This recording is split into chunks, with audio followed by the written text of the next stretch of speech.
Oi, pessoal! Oi, gente! Esse é o episódio 14º do Desenrola Vai Bebê. 14º! Vamos lá! E hoje a gente vai falar a gente vai dar uma continuidade sobre jogos emocionais. Muito legal, porque a gente recebeu, na verdade, né, de um e-mail de uma pessoa e na situação que ela traz, a gente vai falar um pouco de jogos emocionais com crianças. Isso. Essas crianças, na verdade, eu fiz contato com a pessoa e são meio que pré-adolescentes. Entendi. Então, vamos pensar que numa faixa etária entre 10 e 12 anos, pra gente entender que esses jogos emocionais começam mais cedo do que a gente pensa. Que a gente pensa. E Exatamente. quanto antes a gente começar a entender isso, melhor. Então, vamos lá. Eu sou a Tércia Barreira, sou psicóloga. E eu sou a Gisele Maia, psicanalista. E esse é o Desenrola Vai Bebê.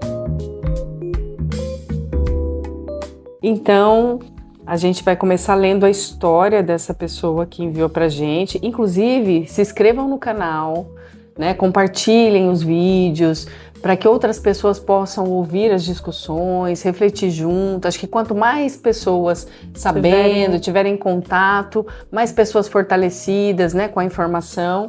E aí, se quiserem também mandar um e-mail pra gente, o e-mail é desenrolabebê@gmail.com. Tá? Isso, a gente desenrola a sua história nestes episódios que é o Desenrola a Sua História. Desenrola a sua história. E a gente vai desenrolar aqui a história, então, da Patrícia. Isso, que é um nome fictício, tá? A gente preserva aqui. Então, vamos lá. Oi, gente, meu nome é Patrícia. Sou mãe de 3 e gostaria de compartilhar uma história que a gente acha possível acontecer só entre adultos, mas que infelizmente acontece com crianças. Meu filho, ano passado, começou a estreitar relações com uma garota de sua idade, da mesma classe e do nosso bairro. Marcavam encontros depois da aula, se viam no clube e em outros passeios aos findes e a vida seguia.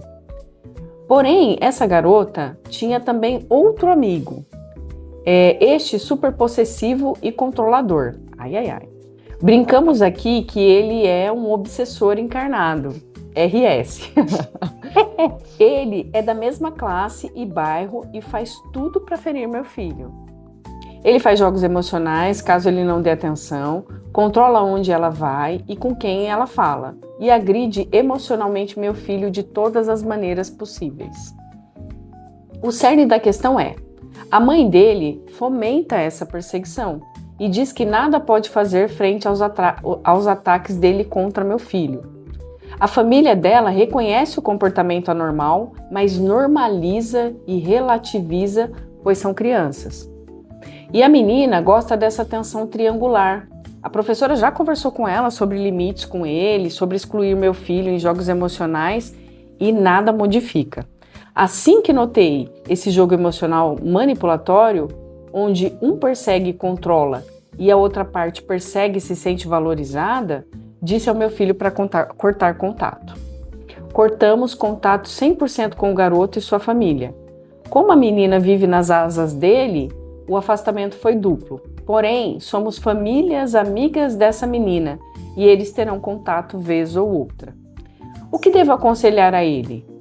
Como protegê-lo? Como ele pode se defender? Por favor, me explique os movimentos psíquicos da relação desses dois. Preciso entender. Qual a satisfação dessa garota de se fazer de amiga e depois desprezá-lo? Como neutralizar essas ações? Bom, paralelo a isso, investir em esporte, atividades extras e autocuidado. Quero mostrar a ele que o auto-amor vem em primeiro lugar. Desenrola pra mim essa treta. Então, que é treta, né, mesmo? Então, a gente vai tentar aqui trazer alguns pontos que a gente julgou importantes, né, pra gente refletir aqui com a Patrícia. Eu acho que... Então, ela deixa claro aqui um recorte de idade, né, Té? Que você começa a falar que crianças, talvez na pré-adolescência. Na verdade, assim, as crianças menores, elas já começam, já tem essa relação, né, Gi? Assim, na tenra idade, a gente já percebe aproximação de um, exclusão de outro, por afinidade, por muitos fatores que fazem as crianças se aproximarem mais de uns e se afastarem de outros. Isso. Tem a questão, eventualmente, de algum afastamento em relação a preconceitos também, não é? Então, a gente percebe crianças que são preconceituosas e aí, claro, a gente percebe que isso pode ser uma coisa que venha de casa, normalmente valores que a gente vai passando e que na escola é importante a gente trabalhar essas questões, né? Incluir, falar sobre isso para evitar o bullying, né? Que é uma forma assim generalizada de preconceitos, né? Da gente excluir o outro. Então aqui a gente não vai falar sobre o bullying porque é uma situação que ela traz específica nesse recorte dessa, né? Então a gente não sabe sobre o filho sofrer ou não bullying em outras situações. Isso não está vindo aqui nesse caso. Não. Mas tem essa situação de um comportamento de exclusão, não é? De alguma forma de maus tratos nesse sentido de humilhar, né? Fazer piadinhas, entre aspas, porque isso é uma coisa que é importante sempre a gente trabalhar, inclusive falar na escola, talvez, sobre esse tipo de comportamento, não é? Sim, em casa, né, também. Assim como a Patrícia fez em casa, isso é muito importante, né? Eu achei, até anotei isso, essa postura dela de falar sobre e de abrir esse diálogo com o filho é fundamental, né? Para ele sentir confiança na relação ali de casa e para ele não ter vergonha de falar isso, porque muitas vezes a criança tem vergonha de falar isso para os pais, porque se sente humilhado. Então, assim, é como se fosse, nossa, de alguma forma meus pais vão achar que eu sou fraco, né? Isso tudo muito sutilmente, tá, gente? A criança, o adolescente, ele não tem essa noção, mas ele percebe algumas dinâmicas. E acho que a relação aqui é muito boa nesse sentido, né, Gi? Entre a mãe e o filho. Isso é fundamental. Até porque, né, essa faixa etária, né, a gente sabe que ela tá em construção dessa autoestima, né? Acho que nas três crianças aqui, nos três pré-adolescentes, a gente precisa falar dessa autoestima que está em construção. Tem uma construção psíquica em andamento aqui, né? Acho que para esse menino que pratica o jogo emocional, para esse que é vítima e para a menina também que ora está fazendo o jogo, ora ela também está como vítima, enfim, né? Então, acho que um ponto importante para a gente pensar é essa construção da autoestima, que ela começa em casa, né? Acho que desde quando a criança é pequena, os pais, eles vão conversando sobre isso nas situações do dia a dia. Então, assim, eu perdi um amigo que foi embora, como aquilo mexeu com a criança. E aí dos pais falarem sobre isso com a criança, para que a criança vá construindo condições de lidar com o abandono. Porque eu fiquei pensando, quando você estava lendo, sobre o menino que é vítima dos jogos.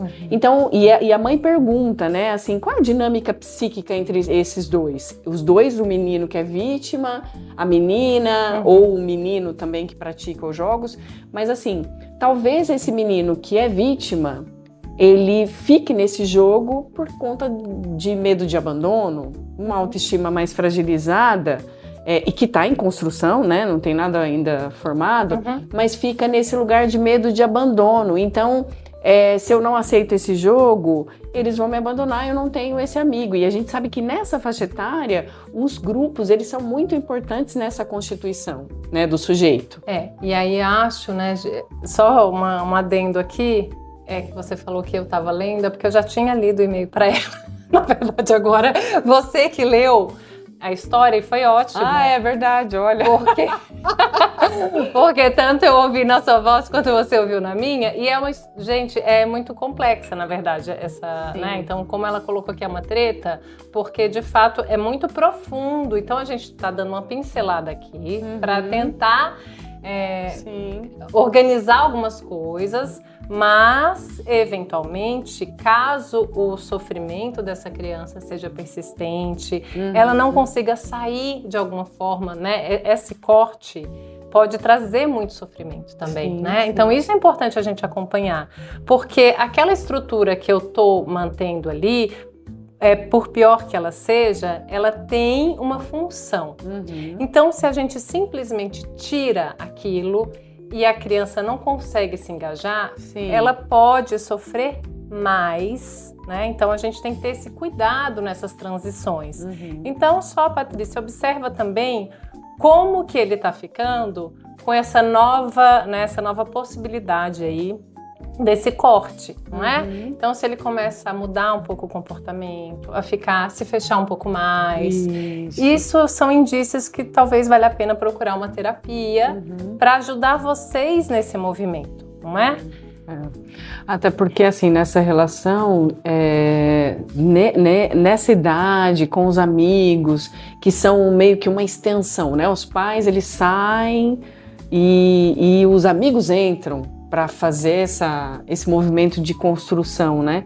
Então, é como se quando um amigo sai, esse amigo que deixou de estar junto, de participar, assim, aquilo causa tanto sofrimento, né? Nossa, parece que tirou parte de si, né? Ah, mas eu não vou ver mais, mas eu não vou estar mais junto. Então, esse sentir, ele pode ser muito significativo e pode também, eu acho que, como até falou, trazer algo para a evolução, mas por outro lado também esse sofrimento que vai fazer parte dessa separação, conta, né? Pode não dar conta. Assim, né? dessa ruptura. Então é aquilo, sempre que a gente tira algo, a gente tem que colocar outra coisa e ver se aquilo vai sustentar de alguma maneira. E eu entendo essa preocupação dessa mãe, acho que é muito saudável e importante, mas eventualmente a gente não vai conseguir ter esse controle, né? Nesse sentido dessa superproteção, né? Não acho que é uma superproteção, é uma tentativa de proteção, mas a gente só vai tendo noção se isso é uma superproteção quando a gente percebe a dor que isso está causando em você, mãe, né? De estar vendo seu filho assim. E essa tentativa de tentar fazer com que aquilo mude de qualquer maneira. Porque isso também tem da criança, né? Então, a criança, ela elege os amigos por uma estrutura psíquica também, não é, Gi? Então, essa escolha não é pura e simples como a gente pode achar, né? Então, não foi só ele que foi escolhido, ele também escolheu. Então, ele escolheu estar ali e ter essa relação assim inconscientemente. E aí, por isso, essa importância da gente fortalecer a autoestima, né, dele, para que ele entenda que aquela relação ali não é interessante mais. Né? Realmente, aquilo traz mais sofrimento do que compensação, não é? Do que prazer. Do que prazer. Então, ele precisa ter esse sentimento, não é, Giz? Essa avaliação ali de, nossa, realmente. E às vezes a gente vai precisar ajudá-lo numa terapia, por exemplo, para ele ter mais um ponto para se estruturar. E para falar disso, né? Um espaço protegido para falar, né? Que não é só com a relação com a mãe, né? Então, criar um outro espaço para que ele entenda que não é superproteção da mãe isso, né? Mas que numa outra pessoa também vai ter essa fala e vai ecoar isso. E isso vai reverberando nele, né? Ela traz aqui que a menina fica nesse lugar de querer muita atenção, né? Dos dois, né? Que ela gosta desse lugar de ter atenção dos dois meninos aí. E isso tá, né, provavelmente relacionado com a maneira que ela foi criada, né, no seio familiar, né, ou uma indisponibilidade de algum pai, de algum cuidador, na verdade, né, e que aí ela busca essa atenção nas outras relações, né, e isso nem sempre é de uma maneira saudável, né. E aí você está no centro da atenção, mas mesmo causando sofrimento para o outro e para si também. É que muitas vezes não consegue fazer essa leitura de que aquilo não é um lugar legal, né? Mas aí é isso, unindo a essa situação de eu sou popular também, porque nessa idade é muito comum ser popular, né? E aí se a gente pegar o recorte da internet, isso ainda fica mais expressivo quando as meninas e os meninos estão ali no Instagram, postam várias coisas. Eu tenho 2 melhores amigos, ou eu tenho um grupo de amigos que funciona. Então, o ser popular é muito legal nessa idade, né? Então, assim, aí eu tenho a atenção de 2 meninos, e que tem a ver também, eu acho que um pouco com a história de vida da pessoa, dessa menina, que em algum momento elaborou, ou não elaborou, ou ainda está em construção também, essa coisa da atenção. Mas o que falta? Né? O que faltou e que você precisa estar sempre no centro? Sim, Ou o que está em excesso também, né? Eu ia falar o que aquela tá coisa excesso, do todo excesso esconde uma falta, né? Exatamente. O que está em excesso que você tem que estar sempre ali. Preenchida, né? Por esse, pelo outro, porque talvez o estar, enfim, o escolher, né? Qual que é a angústia de fazer uma escolha? E uma outra coisa que eu fiquei pensando, não é? Claro que quando a gente vê assim, a gente pensa muito nessa coisa da maldade, né? Então assim, nossa, tá se aproveitando do meu filho, né? Mas a gente sempre aqui costuma trazer esse lado que é entender que mesmo quem causa sofrimento ao outro também costuma sofrer. Isso, né? Exatamente. Raras exceções. Né? No episódio anterior, quando a gente falou bastante sobre os jogos emocionais, né, nas relações afetivo-amorosas, a gente traz muito isso, que quem pratica o jogo, ele também sofre em alguma medida e primeiro por não conseguir estabelecer relacionamento saudável com o outro e aí precisa ficar até projetando no outro aquilo que, sei lá, ele enxerga no filho da Patrícia, algo que ele gostaria muito de ser, e aí só que não dá conta, e daí ele faz o quê? Diminui. Até para a autoestima ficar ok, ele diminui o outro, né? Então essa relação consigo próprio, ela tá distorcida. Em algum momento, esse menino e a menina também precisa olhar para essa dinâmica, né? Que é uma dinâmica adoecida e aí precisa falar sobre isso, né? Então sempre vai ter os 2 lados da história, o que é vítima e mesmo quem pratica também não deixa de ser vítima desse movimento que é um fenômeno e é também estrutural e tem várias coisas envolvidas, né? Eu penso muito assim... Social também, que é também social, porque eu falei da internet, então assim, o meio influencia muito. Hoje em dia, os adolescentes, a gente vê na clínica o quanto que eles são influenciáveis, né? Isso é ruim, tem um lado bom, mas tem um lado ruim da coisa também. E mesmo que não tenha a rede social necessariamente, porque pela idade talvez não tenham rede social, mas acessa a internet, acessa outras formas, porque nem precisava, né? Mesmo na nossa época, se a gente for pensar que a gente não tinha isso, a gente já percebia as dinâmicas ali que eram formadas na sala de aula, né? Então, existem muitos jogos de poder, que a gente coloca como jogos emocionais, mas os jogos emocionais são jogos de poder. Exato. Né? Então, talvez essa coisa da questão dela se associar a esse menino, não é? Acho que esse menino que faz, né, que humilha. Então, assim, se ela tá concordando, ela tá vendo, eu não sei, assim, acho que ela não traz isso, né? Não traz. Se ela prova e ela humilha junto, ou se ela meio que se desliga na hora que está acontecendo essa relação e se conecta apenas, né, enfim, quando a relação está com uma cara mais saudável ali, e, enfim, acho que isso talvez seja importante pensar enfim, na intenção que está por trás disso, né, dessa fala. E é muito importante a gente tentar desvelar, né, Gi? Então, assim, o que está por trás dessa fala. Então, esse é um diálogo interessante para a gente ter também com os filhos. Tanto os filhos que sofrem isso, essa humilhação, quanto os que praticam. Sim. Não é? Então, me preocupa essa postura da mãe do menino, que é como se estivesse negando, né? Assim, não vou lidar com isso.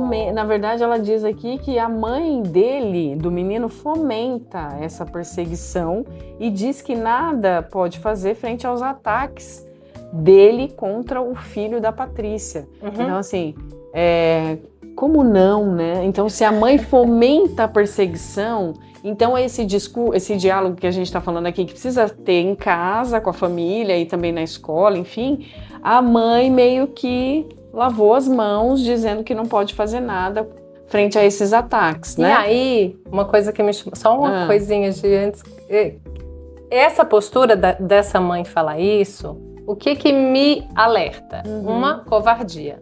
Essa postura das mães que negam, mães e pais, tá, gente? Sim. O pai, então, aqui nem foi citado, né? Não, nem o pai de um, não. nem o pai do outro. Então, assim, isso já é um sinal. Isso é sintoma. Sintoma. Mas, enfim, essa mãe que protege e que nega, não querendo ver a gravidade disso, ela tem uma postura de uma covardia, assim como esse filho. Não é? Então, o filho, quando ele fomenta esses ataques, quando ele fala essas coisas, e aí me parece uma coisa totalmente dissimulada, que ele deve fazer só enquanto ele está com o menino ali, né? Ele maltrata, fala coisas ruins. Essa é uma postura covarde.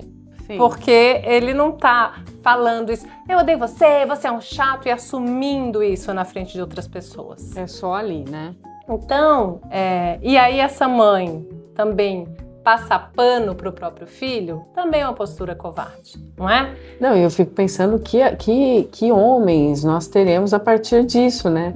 Homens e mulheres, porque olha, a família dela, da menina, reconhece o comportamento anormal, mas normaliza e relativiza, dizendo, mas eles são crianças. Então, significa o quê? Que se de fato nessa fase, que é na infância e depois na adolescência, a gente não auxiliar nesse processo de construção da identidade, do psiquismo, do limite, quando é que a gente vai conseguir fazer?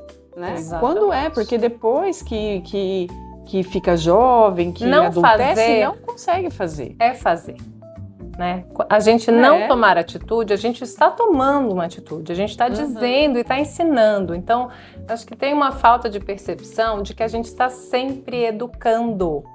Seja educando de uma maneira ruim, né? Ensinando valores ruins, não dando limites, mas isso é uma forma de educação que a criança está introjetando, está aprendendo e vai desenvolver a personalidade, tudo a partir disso. A partir disso. Né? Isso é construção que é feita ali, nas pequenas coisas. Exato, e a gente não conhece a história nem do menino, o que pratica os jogos emocionais, e nem da menina.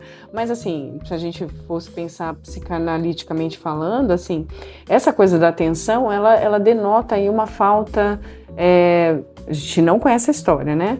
Mas assim, uma lacuna aí, né, desses cuidadores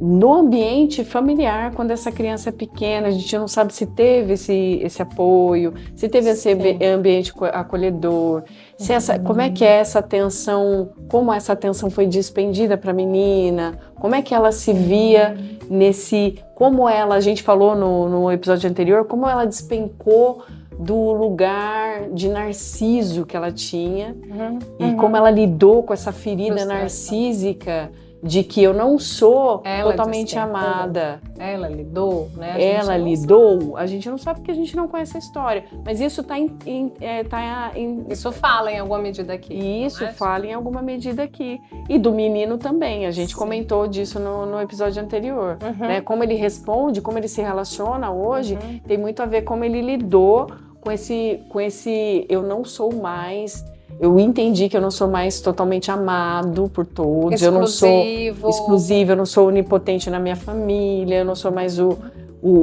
bebezinho amado da mamãe, e aí agora eu tenho que lidar com isso, e aí eu vou me relacionando dessa maneira mais tóxica, nem sei que nome a gente e assim, né? Acho que tanto pelo que ela traz aqui, tanto do menino quanto da menina também, essa postura de novo falar que são só crianças. São só crianças. Gente, isso já é reflexo dessa falta de não vou lidar com esse, não rompi com isso, não é? Tipo, são crianças dessa idade, né? É isso. Então a gente tem que cada faixa etária que a criança vai crescendo, a gente precisa tirar a mão de cuidados excessivos e responsabilizar e dar limite. E o limite é fundamental. A gente também tem episódio sobre limites. Sobre limite. Volta então, lá. Volta lá, indica, né, para quem precisa ir, porque o limite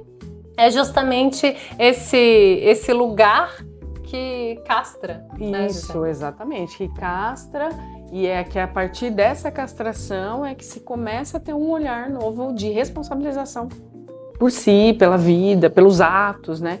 É fundamental. Uhum. E aí, eu acho que ela pergunta, que ela faz algumas questões de como o que ela deve aconselhar, como neutralizar, mas ela faz uma fala importante aqui, que ela começou a investir, a buscar estratégias de autocuidado com o menino, que eu acho que isso é fundamental, e volta lá no começo para a questão da autoestima, esse fortalecimento da autoestima, né? Porque a gente sempre fala aqui que não tem receita pronta para as coisas, Sim. porque nós somos seres humanos e a gente reage às mesmas situações de formas diferentes, né? Nesse fortalecimento da autoestima, ele vai interiorizando esse cuidado, esse autocuidado, e também vai reconhecendo junto com a mãe ali, com a família, qual a relação que vai fazer bem para ele. Acho que fazer escolhas, né, por si, boas escolhas com relação ao que, por mais que ele goste de estar do lado da menina e desse menino que faz mal para ele já vai começar a escolher. Então é o limite, é a imposição do limite, mas também é a escolha, que ele já começa a praticar aí, né? Exato. Então, possivelmente, no comportamento da Patrícia, nesse investimento que ela está fazendo com esporte, né? Com atenção. Então aí ela vai proporcionar para ele, claro, se ele também entrar nesse movimento, a possibilidade dele ser um adulto que ele consiga fazer escolhas, colocar limites, que ele consiga perceber quando o outro está usando ele como objeto, né? Que a gente ele próprio também vai passando a trazer isso, né? Isso, e a perceber, porque ele vai tomando essa consciência. Vai tomando essa consciência de que esse relacionamento, para mim, não tá bacana, não tá legal. Já vivenciei isso lá atrás. Então, vai cuidando disso juntos, né? Acho que isso é fundamental, né? Então, acho que assim, o que devo aconselhar, eu acho que essas conversas precisam ser frequentes nesse sentido de como é que você está se sentindo, filho, e o que ele falou. Então, assim, quanto mais ele conseguir falar, ele vai elaborando isso, não é, Gi? Ele vai ouvindo o que ele está falando. Então, é isso. Ele saindo do lugar de vergonha, né? E conseguindo falar para você o que ele passa, isso já é ótimo, já é excelente. Né? Já é sinal de que tem muita potência aí para ele dar conta disso, sabendo que você está com ele, apoia ele, né? E que você talvez falar um pouco de você, nesse sentido dessas relações. Né? Então, os adolescentes, é muito interessante esse trabalho, né? Da infância para a adolescência, eles já começam a se interessar muito pelas histórias que a gente traz. Assim, claro que sem ser lição de moral, mas assim, contar da minha vida, nossa, eu lembro de uma situação, e aí eles se interessam, eles prendem a atenção dele e tira o foco dele, entende? Assim, não é ele que é o problemático e a situação com ele que é difícil. Nossa, tem umas pessoas, né? Acontece com todo mundo, né? Não é só com você. E aí você traz uma situação sua, da sua vida. Então, isso fortalece também a relação de vocês. Exatamente.